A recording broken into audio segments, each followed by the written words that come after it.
역대 강론 5번째, 히스기야 왕의 비극적 결말, 그리고 그 너머에 대한 얘기를 여러분과 나누려고 합니다. 여러분, 사랑은 비극이라고 그러죠. 제가 좋아하는 가수 이소라의 바람이 분다에 이런 구절이 있습니다. 사랑은 비극이어라. 왜 그러냐고요? 추억은 다르게 적힌다라고 합니다.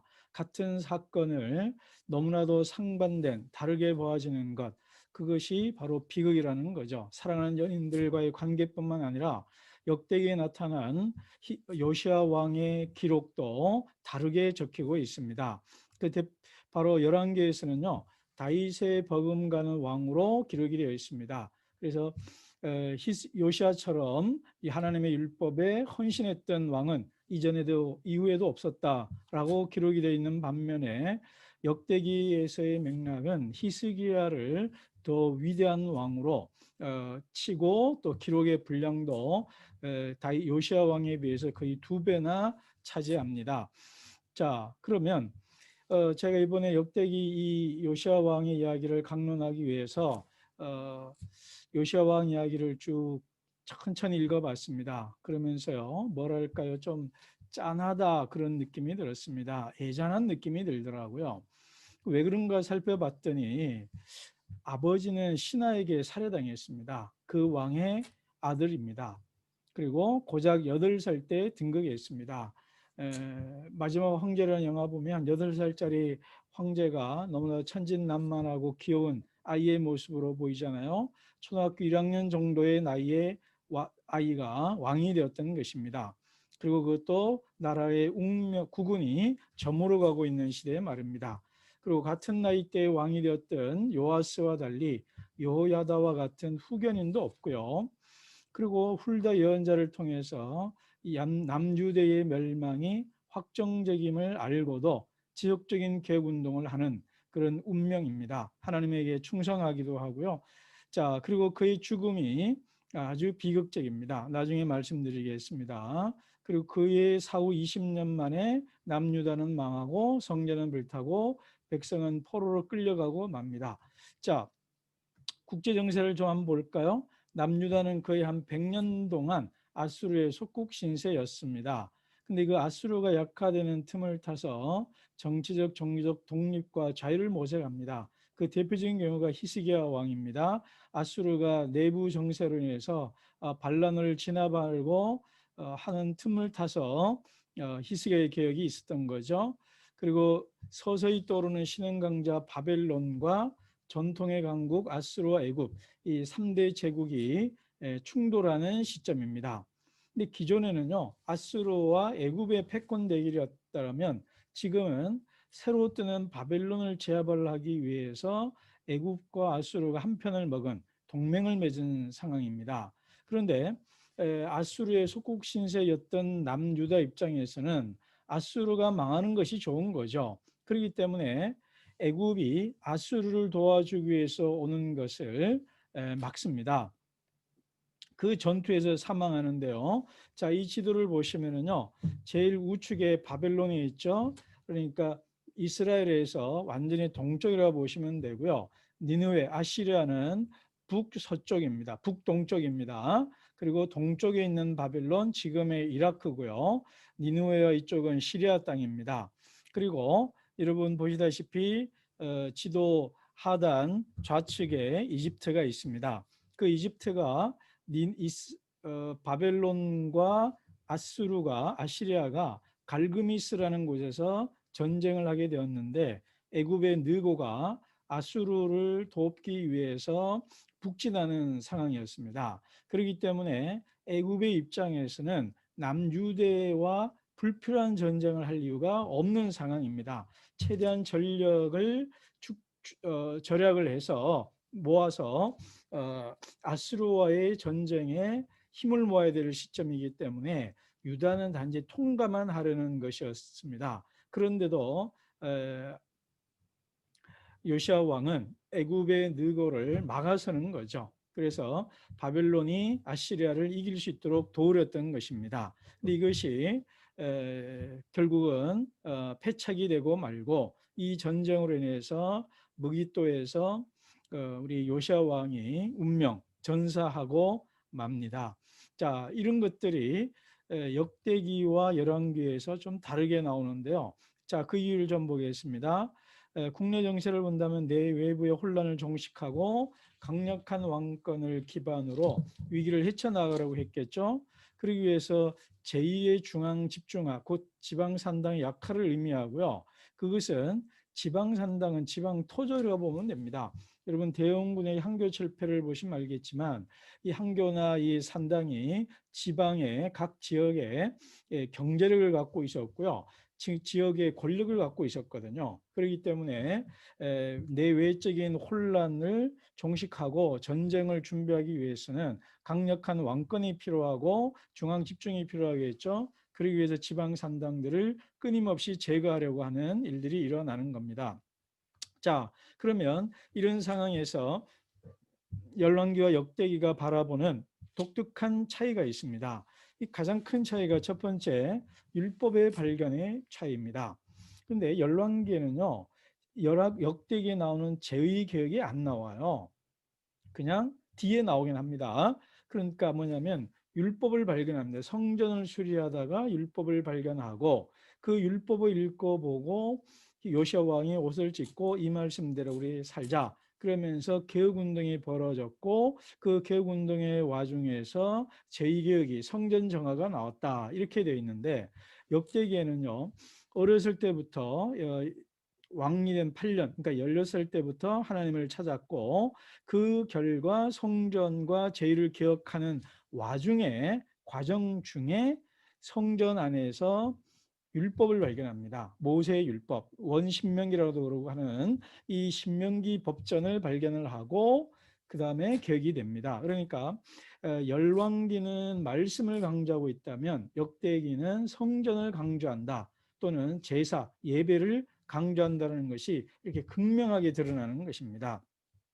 그래서 열왕기는 이방 신의 제의를 비판합니다. 이방 신이 이게 종교적인 면도 있지만 바로 말씀 율법을 벗어난다 이 말입니다. 그런데 역대기에는 6월절이 길게 언급이 되어 있습니다. 이건 히스기야 때도 마찬가지인데요. 자, 이것 또한 제사와 관련되어 있고요. 그다음 열왕기에는 요시아 왕의 죽음을 그냥 느고와의 전투에서 전사였다. 이렇게 짧게 기록이 되어 있다면 역대기에는 길게 기록이 되어 있고요. 왜 죽었는지에 대한 이유와 그 의미를 설명을 하고 있습니다. 결론은 느고를 통한 하나님의 말씀에 불순종했다. 이게 아주 포인트입니다. 자, 그런데 또 독특한 것은요. 므낫세의 제로 멸망한다는 얘기가 열왕기에는 몇 번이나 반복이 됩니다. 그런데 역대기는 그런 언급이 없어요. 그건 무슨 말이냐? 이것이 오늘 제 여러분에게 가장 강조하려는 것인데 성전을 강조하는 역대기 입장에서는 하나님 앞에 나와 찾고 하나님 앞에 하나님 얼굴을 구하고 자기의 죄를 회개하면 회복의 가능성이 있는 겁니다. 다시 살아날 수가 있는 겁니다. 그렇기 때문에 므낫세의 언급을 빼버리고 기록에 있다는 것은 우리는 다시 회복될 수 있다. 다시 살아날 수 있다라는 소망을 제공하려는 것이 바로 역대기라는 것입니다. 자, 그러면 역대기는 왜 이토록 성전과 제의에 집착할까요? 이거는 지난번 했던 거를 좀 정리해 보겠습니다. 솔로몬에게서 성전은 하나님이 계신 거룩한 상징이고요. 그리고 그것은 제산 받는 곳이라고 그랬습니다. 그래서 솔로몬의 성전에 그 봉헌 기도에 나온 것들이 이미 바벨론 포로로 끌려갔던 것을 상정하고 있는 것처럼 전제하고 있는 것처럼 그들이 포로로 끌려갔을 때라도 성전을 향하여 회개하면 하나님이 위해서 들으시고 하나님이 회복시키신다. 뭐 그의 질병이나 전쟁이나 이런 것들이 쭉 언급이 되어 있습니다. 그래서 하나님이 계신 것이고 하나님 계신 성전에서 죄사함을 받을 수 있다. 이게 솔로몬의 성전 봉헌 기도의 의미고요.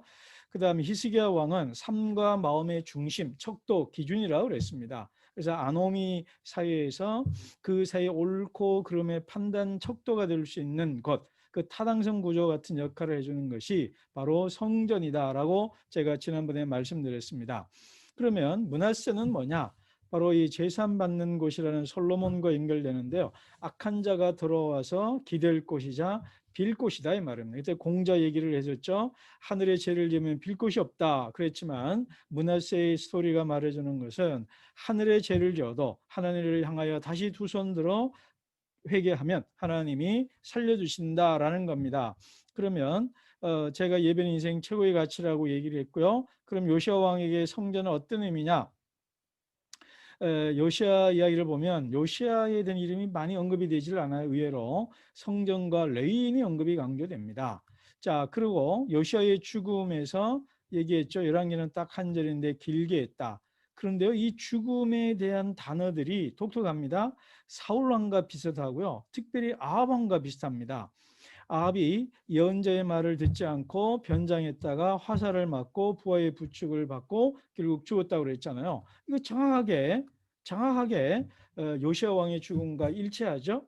그러니까 요시아 왕의 이 죽음이 결국은 사울 왕과 마찬가지로 하나님의 말씀, 예언자의 말은 하나님의 말씀이라고 역대기는 보고 있거든요. 그러니까 예언자의 말을 듣지 않은 요시아는 결국 사울처럼 불순종해 죽은 거고 아합 왕과 같은 비극적 죽음을 맞이했다라는 사후적 200년 지난 이후에 해석이 됩니다. 그래서 므낫세를 언급하지 않았다는 것은 제가 앞에서 말씀드렸고요. 회복의 가능성이 있다라는 것입니다. 그렇다면 역대기록 목적을 다시 본다면 열왕기는 우리가 왜 망했는가를 묻는 책입니다. 왜 우리가 망해서 바빌론 땅에 포로로 끌려와 있는가라는 심판의 이유를 돌아보는 겁니다. 그러니까 열왕기가 먼저 쓰여졌죠. 그래서 바빌론 땅에서 우리가 왜 망해서 남의 땅에서 포로와 노예 살해하고 있는가 그 이유를 추적했다라면 역대기는 포로됐던 이스라엘 백성들이 다시 귀환을 해서 고토로 돌아와서 우리는 여기서 왜 살아야 되고 어떻게 살아야 되는가를 묻는 겁니다. 바빌론 땅에 있는 백성들이 아니라 귀환한 백성들이 우리가 여기서 왜 어떻게 살아야 되는지를 물으면서 그들이 내린 대답은 우리는 성전 공동체가 되어야 된다라는 것입니다. 왕이라는 왕 중심의 공동체, 정치 중심의 공동체가 아니라 하나님 백성 공동체, 성전 중심의 공동체, 예배 중심 공동체로서의 회복을 추구했던 것입니다. 그러면 제가 이 역대하 시작할 때 역대기를 어떻게 읽을 거냐라는 얘기를 하면서 역대기를 읽을 수 있는 키워드가 뭐냐면 역대기의 위치라고 그랬습니다. 히브리인들, 유대인들의 성경은 우리는 구약 성경이라고 그러고 그들은 히브리 성경이라고 그러는데요. 히브리 성경에서는 역대기가 제일 뒤에 있습니다. 그래서 제일 뒤에 있다는 것은 신약으로 본다면 마태복음 바로 앞인 거죠. 그래서 두 성경을 이어주는 게 뭐냐면 바로 템플, 성전이라고 그랬습니다. 그래서 마태복음을 본다면 마태복음의 시작과 끝이 성전으로 시작해서 성전으로 끝납니다.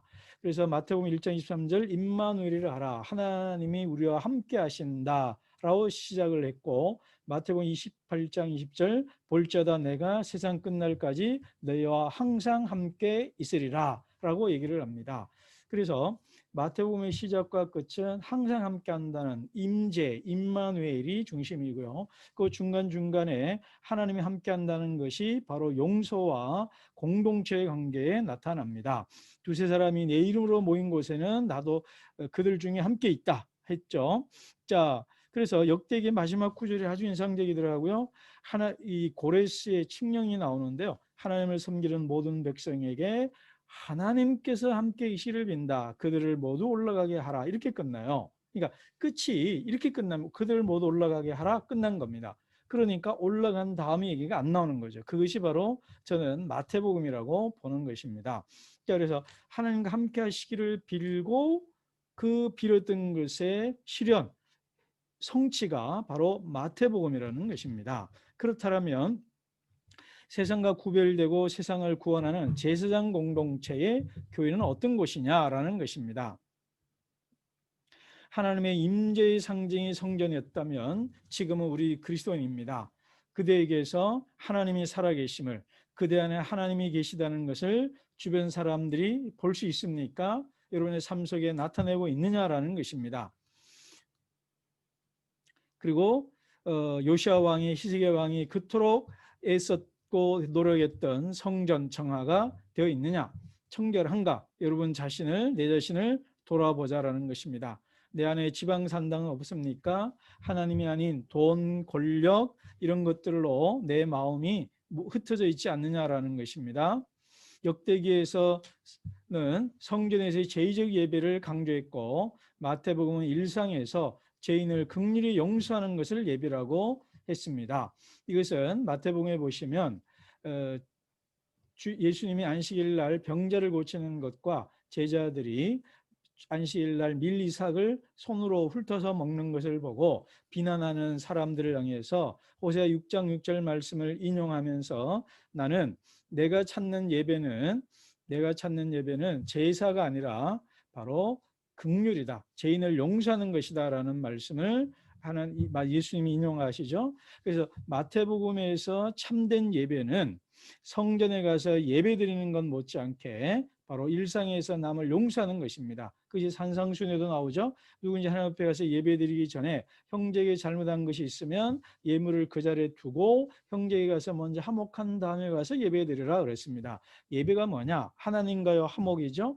그리고 수직적으로 하나님과의 화목이고 수평적으로는 이웃과의 화목입니다. 이 둘은 분리되지 않는 하나라는 것입니다. 그러니 제의적 예배를 드렸다는 것으로 이웃에게 용서하지 않으면 이것은 참된 예배가 아닐 거고, 이웃과의 용서가 있다고 해서 하나님께 드린 예배가 없다면 그 또한 한 면을 잃어버린 장애와 같다라는 것입니다. 그렇기 때문에 이 둘이 통합되어 있다라는 것입니다. 결국 하나라는 것입니다. 그래서 마지막으로 여러분에게 말씀드리고 싶은 것은 역대기가 왜 이토록 성전에 집착하느냐라는 것입니다. 그것은 바로 회복될 수 있다, 치유될 수 없다, 치유될 수 있다, 새롭게 시작할 수 있다, 고칠 수 있다, 갱신될 수 있다, 내일이 있다, 희망이 있다라는 것을 역대기는 말하고 싶었던 것이죠. 다시 시작할 수 있어, 끝난 게 아니야, 내일이 있고 하나님이 있어. 다만 네가 하나님을 찾는다면 하나님은 찾는 자에게 나타나 주신다 이 말이에요. 하나님을 버린 자에게 하나님은 그를 버릴 것이고 하나님을 찾는 자에게 하나님이 나타나실 것이라는 희망을 보여주고 있는 것이 역대기입니다. 사랑하는 로고스 성도 여러분, 하나님을 찾고 구하는 저와 여러분에게 하나님이 세임 주셔서 새로운 삶, 2020년 코로나로 시작해서 코로나로 끝나는 2020년을 마무리하면서 그리고 2021년을 어둡고 힘든 중에 여전히 귀한 공동체 같이 절망 중에 빠져 있지만 바로 하나님이 찾고 또 성전에 나와서 하나님을 구하는 자에게 새로운 시작이 있다는 것 소망으로 다시 시작하는 저와 여러분 되시기를 주의 이름으로 축복하고